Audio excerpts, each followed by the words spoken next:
What we have here are really two strong ways that we measure crime. How we collect data so that we can see who the criminals are in the United States and what crime, what crimes are they acting out. But the challenge with these particular measures that we're using is that neither measure actually examines every type of crime. Some of our data is local data, some of our data is national. And some data is based upon, maybe more victim-focused, where we ask victims questions and we get information from victims, and then other data comes directly from our police officers. So, of course, when we deal with information that comes directly from our police officers, we have this huge issue, this huge question of discretion. Discretion, discretion, discretion. Are our police officers targeting certain people to arrest them? Do they have an image or a look with regards to who these criminals are? Yes. Are they searching in specific neighborhoods and specific areas and targeting certain people to criminalize them? And then when we get this crime data, is this crime data fully representing who the real criminals are in our society? If you're a criminal or not, is that based upon how much money you have, what community you live in? We need some type of data to use to figure out what type of programs you have access to. Because these data that we have that are coming from the police officers are based upon arrests and what, raise your hand if you have friends who have actually gotten information or the police pulled them over and they may slap them on the hand and say, don't do that again. Where they don't actually go through the process where there's paperwork done and fingerprinting done on that particular person where they get into trouble. So it's very common that folks are actually brought in, but they aren't actually arrested for whatever it is that they've done. So we have to think critically about these data that we're collecting and know whether this data actually gives us a full or clear interpretation of what is going on. There are going to be some opinions that you all may have about the validity of whatever it is that we're talking about. Do we have a great juvenile justice system? Do we have a great criminal justice system? Are police doing their jobs the way they should do their jobs? Are the judges doing their jobs the way they should, right? Are our programs efficient? Are they effective? You all are going to have an opinion about that information, but what I'm going to try to give you are a series of definitions, resourceful information to help you to understand when you enter whatever realm of criminal justice that you may want to go in, how do I handle this and what do I need to be prepared to know? The Uniform Crime Report is the major report that we'll compare to the National Crime Victimization Survey. Now, they use acronyms when they talk about these reporting systems. UCR is the Uniform Crime Report. So typically when people are talking about official data, they're talking about the Uniform Crime Report. This official data, it's official because it's gathered by police officers and it's in an information system, a data collection system that people have access to. So that means you're in the system. You all know what that means? They ask somebody, ask a question, are you in the system? There's one thing to be pulled over by the police, but if somebody can go into the computer and look up data about you, then that means that you're in the system. There's an official record that has your information in it that says that you've committed some type of crime. Sometimes we have census data. Sometimes they combine this information with census data to help us critically understand what's going on. Major university that has access to an online library. They pay dollars every year to provide different journals and access to research and access to statistics so that the people in the major can get that information. Now, personally, if you want to go in and try to get information, it may be pretty expensive. But some law offices that you all might work for, they may have access to this data as well. NCVS, on the other hand, this is based upon going to someone's house. You go to someone's house and you ask them a series of questions, but it's longitudinal, which means it's over time. I'm going to come to your house and you're going to volunteer to answer questions and to talk to me about the criminal activity that is going on. So it's a very selective process, you understand, because once we know who the victims are, then we can go and continue to engage in dialogue with them. But because it's longitudinal, that's the reason why we can trust it a little bit more. So if I go and talk to you and you tell me a series of lies and I come back to you over 3 years and I'm still asking you questions, either you have to be a professional liar, right? Or there has to be some consistency with regards to the questions and answers that are going to be reported in this particular survey. So again, longitudinal household data, folks are going to people's houses and asking them questions, and it's victim-based. Who's being violated? Huge for domestic violence. Huge for property crime, theft, assault and battery, huge for these particular issues that, relate to family lots of times, because we have issues in our society where sometimes folks don't trust the system, or they have a family issue that maybe they don't report for whatever reason. Maybe they're embarrassed, maybe they're humiliated, maybe they're trying to get out of a relationship, maybe there's some type of hierarchy. The higher you are, and more power you have. So if my boss does something to violate me, I may not be able to report that person for whatever they've done, because I have to keep my job. So there's some interest that I have in not reporting something to the police and keeping it quiet, because I don't want to lose my job. I don't want something to happen to me. So you may have people reporting things right here, right, in the NCVS survey that you would not get in the UCR. You're not going to get that in the Uniform Crime Report. You're not going to get that via official records. What about somebody's committing crime on a regular basis, and there's a victim who is lower income or poor. There's a victim who doesn't have the resources, doesn't have access to the information. There's a victim that is violated, and there's no criminal action taken against the person who hurts them or who does something wrong to them. But there are a few challenges. Right, because in 1929, that's when we started doing the Uniform Crime Report. You understand? That's when we had some type of documentation of what crime is happening in local districts. So you have local districts, and then we can compare and contrast districts. If the data collection methods align, so if they're using the same concepts, the same terms to explain and describe crimes, then we can compare and contrast local districts. But if they're using different terminology, and what I mean by that is, if you slap your teacher in the face really hard, right in between the eye, they fall to the floor, they're knocked unconscious, and they hit their head on the floor. The person starts going crazy on the floor, they're shaking, have no idea what's going on, and they're having a fit on the floor, and you're like, you wanted to just slap them, right? You didn't know that they were going to do that. You charged with, assault and battery, or is that like attempted murder? One police officer or one system may say, this person does this, and this is, some type of second-degree attempted murder. And another court says that this is just assault and battery. So you have two different places identifying behavior in a totally different way.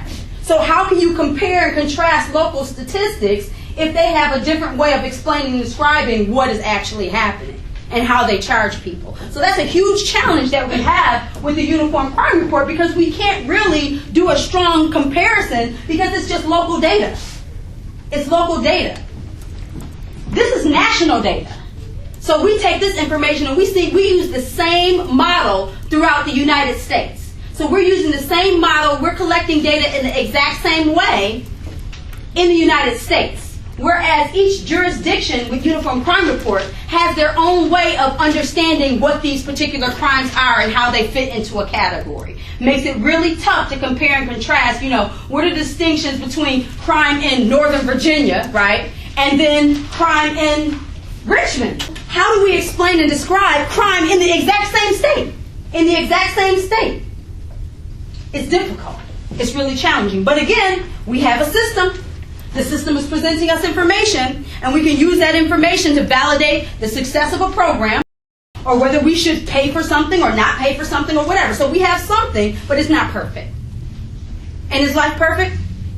Not always, but they always try to change these in some type of way, and one mode of change with the Uniform Crime Report was to add the NIVRS, which is the National Incident-Based Reporting System. So here, they want to increase the number of crimes that you're actually going to refer to. So you just have these Part 1 offenses, that's rape, murder, aggravated assault, burglary, property offenses, and then hate crime. That's when you do something, you say something, or you do something that can impact somebody or hurt them based upon their race, ethnicity, sex, sexuality, religion.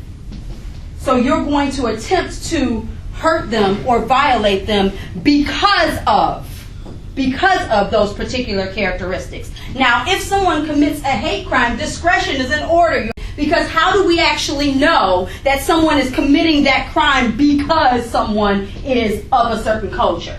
or because someone behaves in a certain way. So again, it gets really tough with regards to discretion because you're reporting about a hate crime and those things may be explained and described differently depending on the type of jurisdiction that you're in. When you're in a particular jurisdiction, the judges may not consider hate crime as an actual hate crime because they may say, hey, listen, I'm not trying to listen to all those details about why you actually did this. I'm concerned with what you did. So there may be a case where, in one particular area that's extremely conservative, someone acts out a hate crime, but it's not actually labeled as a hate crime. It's labeled as something else. So it becomes really challenging sometimes for things like hate crimes for us to itemize them and put them into categories because of the strong element of discretion. You've heard me say this word so many times, discretion. We're going to talk about discretion so much because you have to understand that if you're going to go into the area of criminal justice, you have to be trustworthy. You have to be very trustworthy because lots of choices are going to be made because of your ability to look at something, understand, and decide what has to be done to another person. So you have to be trustworthy. If you're not a trustworthy person, this is probably not the career field for you.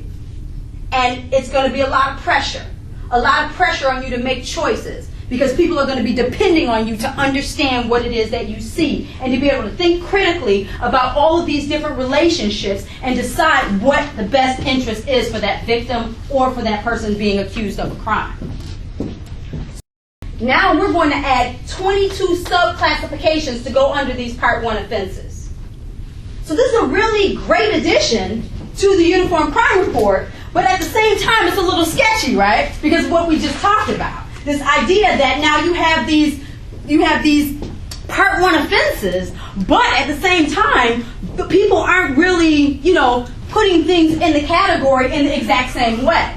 But then you have 22 sub-classifications that go up under them. So it makes it really confusing, but at the same time, we're glad that we're expanding the Uniform Crime Report to take into consideration this detail about these specific types of offenses. You with me? So now, whereas you would have all types of stuff listed under a property crime, now there are specific categories for property crime that you can now put information in, arrest information in. So it makes it a little bit easier for us to compare and contrast local information because now, because of the NIBRS, we have these subcategories that help us to better explain what it is that we're talking about. This National Incident-Based Reporting System is only added to the Uniform Crime Report. So these two relate to one another. The differences. There are different methods of data collection. And for some people, qualitative versus quantitative is an extremely huge issue. That means that some people are not really interested in self-reports.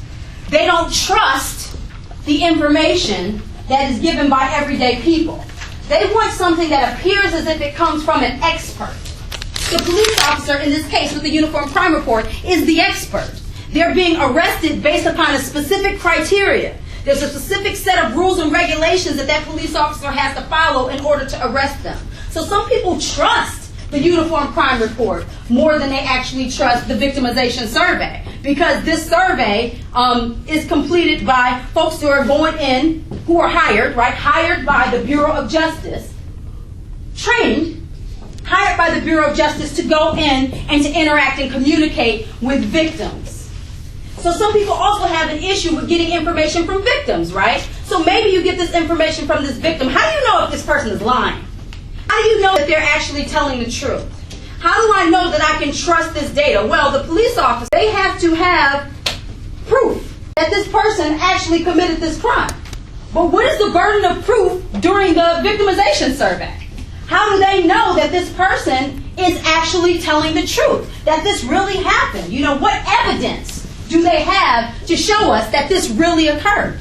And then when you look at the data, when you compare the data, it'll be like, in a middle-class community, 35% more women were raped than what's shown in the UCR report.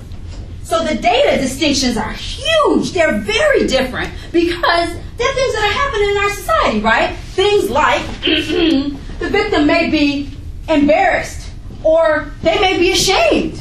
So maybe they don't go and press charges on their partner or their boyfriend or whomever because maybe they can't prove it. Maybe they can't prove that they were raped. Maybe they don't have any proof. You were dating this person, you were in a relationship for a long time, and then out of nowhere this person, rapes you. And it doesn't have to be a man or a woman. You all with me, right? Men get raped sometimes too, right? We don't want to admit it, but aren't men raped sometimes? Can you buy it? Can you believe it? Is your best friend Johnny going to go report to the police officer that Smooth Susie stripped him down and beat him up and raped him last night? I don't know. Victimization data is national data. So sometimes we're focused on, how can we compare and contrast these things? As researchers, as sociologists, as criminal justice people, we want to try to figure out what is the race, right? What are the race distinctions, of people who are actually committing a certain type of crime? What are gender distinctions? Gender is not just whether someone is a man or a woman, right? It's masculinity, femininity, sexuality, all of these different things. How can we find out that type of data? What is the income, right? What are the incomes of people who are committing an actual crime? Well, the National Crime Victimization Survey gives us that particular data nationally. Gives us national data that we can compare and contrast with all of those different characteristics included. Well, although the Uniform Crime Report collects that particular data, they don't have specific columns that allow you to do that same type of comparison because they're more focused on the crime and not on the victim. So if you want to compare and contrast data using the Uniform Crime Report, you want to focus on how many people are committing this type of crime, right? Where do we see this crime happening? What are the dates and times that these are happening? What are the communities that we see where we see these crimes occurring? Because the UCR is all based upon the criminal. It's criminal oriented. It's all about the criminal. It's not about the victim. It's not about the victim. So we're not focusing on household members' age, ethnicity, income, and gender when we're using the Uniform Crime Report. So you can do different types of data collection. You can understand crime in a totally different way by looking at the Uniform Crime Report or looking at the National Victimization Survey, you see. So there are different things that you can understand. So they're both very valuable for different reasons. So we need to have them both, and they're both very different, and neither is perfect. And there are people who have issues with both of them. They have huge issues with both of them because, if you have an issue with the cops, this whole idea of the dark figure, this idea that you only have the number of people who police officers want to arrest. Not every other situation. We don't know how many people have been taken in. We don't know how many times a police officer stops somebody and decides to send them home. All we have is what they call the dark figure. So the UCR has dark figure information. And there's a huge, huge, huge bit of content that is missing when we only focus on arrest data. Then also, what about people who are arrested, but they're not punished? So folks can be arrested, and then someone drops the charges. If you're arrested and someone drops the charges, right, then you're not a criminal, are you? And you can get your record expunged, can't you? So no one ever sees it again. But the dark figure doesn't tell you that. The dark figure only focuses on arrests, not on those people who get off, and then you can never see the information. Once your record is expunged, nobody can see it. But then we have this data that is in our system based upon the type of official records that we use. So some of that data could actually be eliminated, which gives us the same exact issue that we have here with this victimization survey. Scrutinization. Who scrutinized? Who's lying, who's not lying, who's over-reporting, who's under-reporting. You don't know. So neither of the data sets are giving us real data, real numbers, the truth. The full truth is not shown in neither reporting measure. But again, it's something. That's what we have with regards to our reporting methods. But we solve lots of problems using these reporting methods, you understand? We've gotten lots of new positions in different communities. We've got lots of help and services, especially for people who are experiencing domestic violence. There were times Before the 1970s, you understand, women were in bad shape. And they're still in bad shape today. But because of these national crime victimization surveys, now things like marital rape became illegal in 1999. If it's not reported, remember, it's not a problem, because we can't calculate something that we can't see. Hate crimes. Until we were able to add these 22 subclassifications using the NCVS to the Uniform Crime Reports, we weren't able to see the significance of hate crimes in our communities. We weren't able to see that although we say we live in the land of the free, the home of the brave, everybody's equal, everybody's the same, we weren't able to see the problem areas where we needed to do more about hate crimes, where we needed to provide more services to help people, right? To help people who were disabled.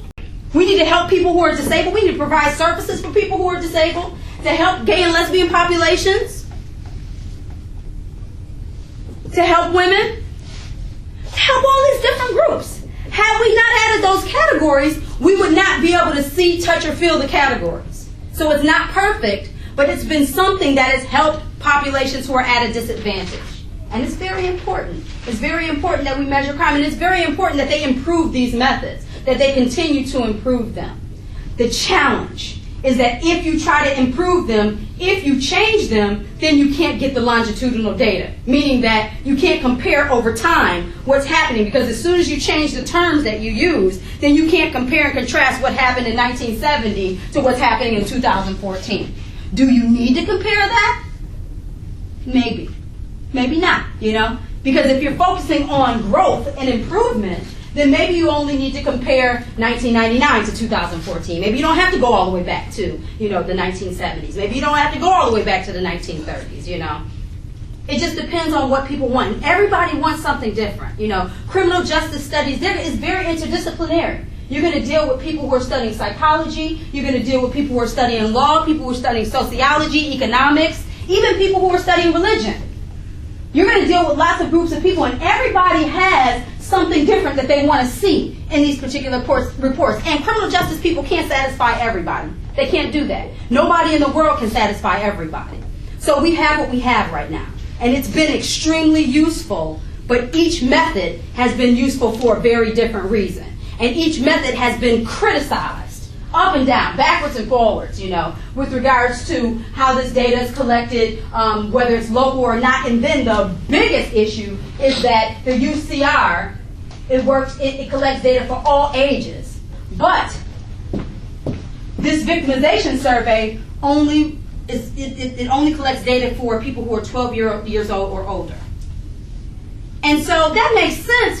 Do you think that somebody off the street, whether the government hires them or not, should they come in your house and interview a 7-year-old? Should they come in your house and ask questions to, a child who may not be old enough to understand or interpret any of the conditions and things that are going on? Should some stranger come in the house and be able to ask questions about household situations, So sometimes the 12-year-old, the parents, may allow them to communicate or interact, and they include the data about children in that particular age group. But they don't disclose information about children who are under 12 years old. So you have all types of household data that impacts babies. All types of things that go wrong with babies that aren't reported. But our survey that actually goes into the house does not take that into consideration. And lots of people have a problem with that, Well, too bad. 12 and up, that's what our victimization survey is going to give us.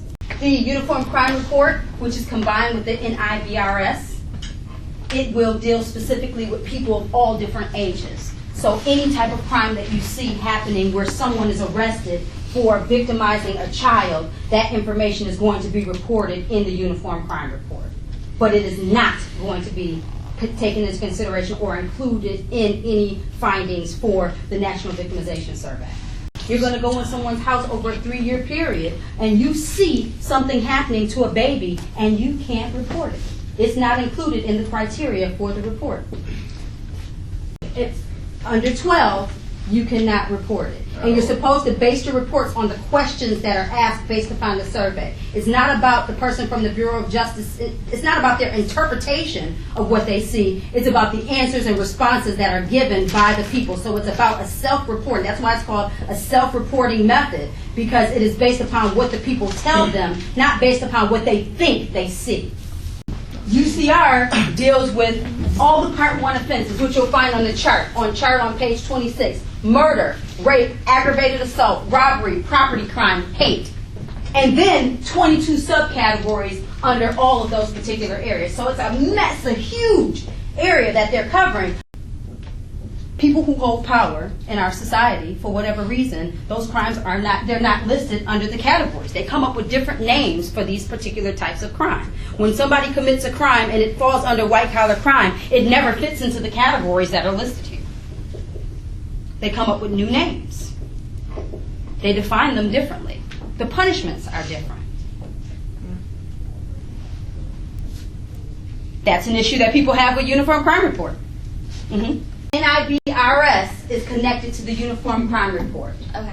The National Crime Victimization Survey is totally different from the Uniform Crime Report. The Uniform Crime Report is an official record method. Official record method. So it's official data collected by the police department. That data is collected by the police departments, then it's returned to the Attorney General, who then provides information under the Department of Justice about local areas and what crime is being acted out on a regular basis. So first you have the police officers collecting the data. They put the information into the computer. That information is gathered and assessed by the Attorney General's office and the Department of Justice. That information is then made available for everybody to see. In statistics, you get statistics. Not qualitative information, but you get stats that explain and describe using numbers what is happening and what's going on in our community. Based upon these categories of Part 1 offenses and then these subcategories that fall under them. Data collection. When somebody gets a case number, it's because they were brought in. If you're brought in, that classifies as an arrest. It's classified as arrest data. Now, if that person, if they drop the charges, you understand, that information is going to still be in the Uniform Crime. As soon as they give someone a docket number for whatever reason, that's perceived of with UCR as a type of arrest. Okay. Because that person is being brought in. They may or may not be charged with something as a result of the arrest. But as soon as they get that information and they put that information in the system, then they're part of the dark figure. Arrest is an interesting term or concept to use. You'll see that term being used in your textbook, but remember the discretion and the use of words across different jurisdictions. Somebody could be brought in, say for instance you have some kids, vandalizing a wall or something in a community, and the police officers bring them in. And because maybe in that particular jurisdiction, you can't bring someone who is under the age 18, you can't bring them in without recording what happens.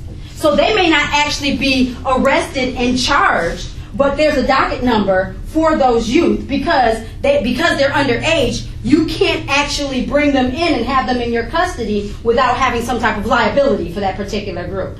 Now, the parents may come in, they may dialogue about everything that's happening, and they may say, don't do that anymore, don't do that again. And then they go home, and they never get in trouble. Or they say, okay, we're going to have a relationship between you and the community service program down there at the Science Museum. We're going to write on the paper, we want you to do 15 hours of community service with Officer Bob over at the Science Museum. They don't put any of this on the official records for these kids. They decide within the local office what they're going to do about this problem, and they solve the problem, and the kids never have on their record that they did a community service. That's just a relationship that they have between that office. If they fail to do their community service, then they actually get arrested and they go through the system. But that docket number is still there. It's still a part of the dark figure. But with the victimization survey, anything for anybody under the age of 12, it doesn't take that. Say you're the victim of, say, a juvenile. That it would, in 12 and under, no. And that's why there's an entire class to talk about the history, the trajectory of how children have been treated with regards to the criminal justice system and how it is so unique and different and informal as 12 in comparison is not reported in your final paper in this class on that exact topic. It's not included in the victimization survey. If the victim or the perpetrator is 12 years old or younger, it is not included in the crime victimization survey. It's not included. Only in the Uniform Crime Report. So our data about juveniles is very weak and our system is extremely informal with regards to how we deal with children. Check this out. Money. Yeah, I mean, Money. there's a lot. That's a lot. That's right. Manpower. 150,000 interviews 2 times per year with a family over 3 years, throughout a period of time of 3 years. That's a lot of time that you pay somebody to come in and get information when you're not sure if they're lying or not. So, again, you got to remember that these data collection styles and how we interpret information, it has much to do with politics. Is our government right now conservative or are they liberal? You understand? Are they willing to think outside of the box and use these creative methods to figure out what we have to do? Or are they only going to base things on real data, real statistics? We get arrests, we have a process, we use that process, you know. But if our government says we're no longer going to invest this huge amount of money in a process where we're not certain, there is no form of certainty, and you have all of these folks going out and doing interviews, what if? What if? There was a question over here.